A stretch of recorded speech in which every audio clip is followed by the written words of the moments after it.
கிட்டத்தட்ட 25 வருஷம் இருக்குன்னு நினைக்கிறேன். H2Oன்னு ஒரு படம் வந்து கன்னடத்தில், அது தமிழ்லேயும் வந்து டப் பண்ணாங்க வந்து. உபேந்திராவும் பிரபுதேவா நடிச்சிருந்தாங்க வந்து. அந்த படத்தில் பிரியங்கா திரிவேதி, அது இப்போ வந்து பிரியங்கா உபேந்திரா அப்புறம் கல்யாணம் பண்ணிக்கிறாங்க, உபேந்திராவை கல்யாணம் பண்ணிக்கிறாங்க. இந்த படத்தோடைய கதை என்னென்னா, கர்நாடகா தமிழ்நாடு பார்டரில் இருக்கிற ஒரு ஊர், ரெண்டுத்துக்கும் பார்டரில் இருக்கிற ஊர். அங்கே ஒரு பொண்ணு இருப்பாங்க, கர்நாடகாவில் இருக்கிற பொண்ணு தான். அந்த கர்நாடகாவை சேர்ந்தவர் வந்து உபேந்திரா, தமிழ்நாடு பார்டருக்குள்ளே இருக்கிற ஒரு பிரபுதேவா.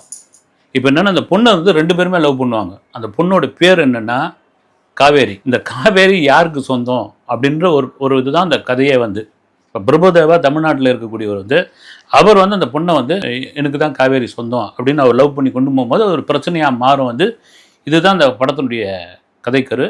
இது தமிழில் ரிலீஸ் ஆனப்போ ஒட்டு மொத்தமாக வந்து எல்லாரும் வந்து படத்துக்கு எதிர்ப்பு தெரிவிக்கிறத விட, பிரபுதேவா இதில் எப்படி நடிக்கலாம், முழுக்க முழுக்க கன்னட உணர்வோடு இருக்கிற பிரபுதேவா கன்னடர்களுக்கு சப்போர்ட்டாகவும் இதுவாகவும் பண்ணியிருக்காரு.